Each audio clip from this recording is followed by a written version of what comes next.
Welcome to our YouTube channel Video Ventures. Before watching the video, please like, subscribe and click on the bell icon to get notifications. Hi hello friends, ಎಲ್ರಿಗೂ ನಮಸ್ಕಾರ. ಇವತ್ತಿನ ಎಪಿಸೋಡಲ್ಲಿ ನಾನು ನಿಮಗೆ ತೋರಿಸ್ಕೊಡ್ತಾ ಇದ್ದೀನಿ ಸಾಂಪ್ರದಾಯಿಕ ಅಯ್ಯಂಗಾರಿ ಶೈಲಿಯ ಮಸಾಲ ವಾಂಗಿ ಬಾತ್. ಮೇಯ್ನಾಗಿ ಮೈಸೂರು ಹಸಿರು ಬದನೆಕಾಯಿ ತೊಗೊಳ್ಬೇಕು. ಫಸ್ಟಿಗೆ ವಾಂಗಿ ಬಾತ್ ಪೌಡರ್ ಹೇಗೆ ಮಾಡೋದು ಅಂತ ಹೇಳ್ಕೊಡ್ತೀನಿ. ಇಲ್ಲಿ ನಾನು 1 ಸೇರ್ ಅಕ್ಕಿಗೆ ವಾಂಗಿಬಾತ್ ಗೊಜ್ಜನ್ನ ರೆಡಿ ಮಾಡ್ಕೊಳ್ತಾ ಇದ್ದೀನಿ. ಇಲ್ಲಿ 15ರಿಂದ 20 ಬ್ಯಾಡಗಿ ಮೆಣಸಿನ್ಕಾಯಿ ತೊಗೊಂಡಿದ್ದೀನಿ, 1 ಚಮಚ ಜೀರಿಗೆ, 5 ಮರಾಠಿ ಮೊಗ್ಗು, ಅರ್ಧ ಚಮಚ ಮೆಂತ್ಯ, 10 ಲವಂಗ, 2 ಇಂಚು ಚಕ್ಕೆ, 1 ಬಟ್ಲು ಧನಿಯಾ, 1 ಬಟ್ಲು ಉದ್ದಿನಬೇಳೆ, 1 ಬಟ್ಲು ಕಡಲೆಬೇಳೆ, 1 ಬಟ್ಲು ಕೊಬ್ಬರಿ. ಈಗ ಗ್ಯಾಸ್ ಆನ್ ಮಾಡಿ ಒಂದು ಕಡಾಯಿ ಇಡೋಣ. ಅದಕ್ಕೆ 1 ಬಟ್ಲು ಕಡಲೆಬೇಳೆ ನಾವು ಚೆನ್ನಾಗಿ ಹುರ್ಕೊಳ್ಬೇಕು. ಇದಾದ್ಮೇಲೆ ಉದ್ದಿನಬೇಳೆನ ಹಾಕಬೇಕು. ಇದನ್ನು ಕೆಂಪಾಗೋ ತನಕ ಹುರ್ಕೊಳ್ಬೇಕು. ಇದಾದ್ರ ಮೇಲೆ ಧನಿಯಾ,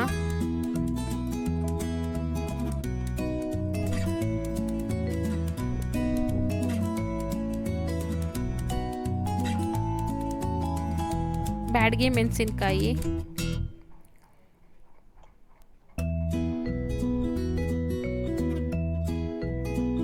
ಚಕ್ಕೆ, ಮರಾಠಿ ಮೊಗ್ಗು, ಮೆಂತ್ಯ ಕಾಳು ಎಲ್ಲದನ್ನು ಸೇರಿಸಿ ಚೆನ್ನಾಗಿ ಹುರ್ಕೊಳ್ಬೇಕು.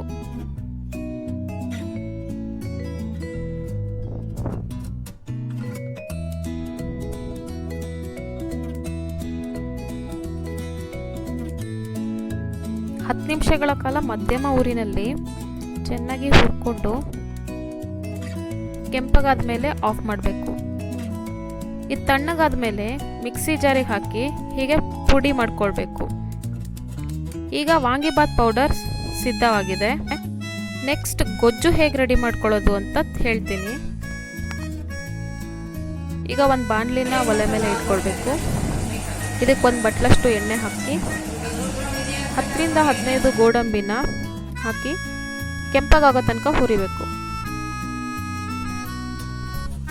ಅದಾದಮೇಲೆ 3ರಿಂದ 4 ಈರುಳ್ಳಿನ ಹಾಕಿ ಹಸಿ ವಾಸನೆ ಹೋಗೋ ತನಕ ಹುರಿಬೇಕು.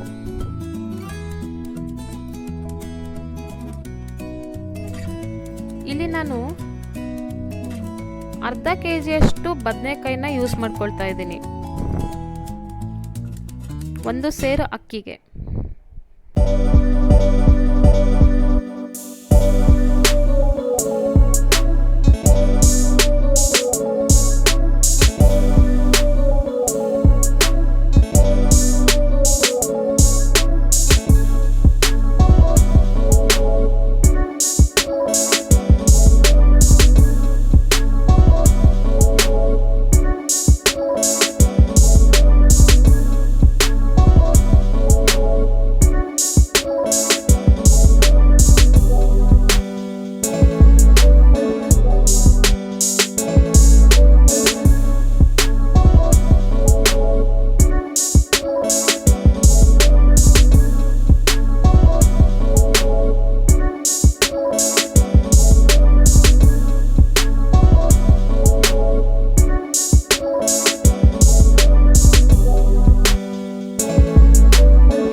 ಚೆನ್ನಾಗಿ ಕಲಿಸ್ತಾ ಇರಬೇಕು, ಇಲ್ಲ ಅಂತಂದ್ರೆ ತಳ ಹಿಡಿಯುತ್ತೆ.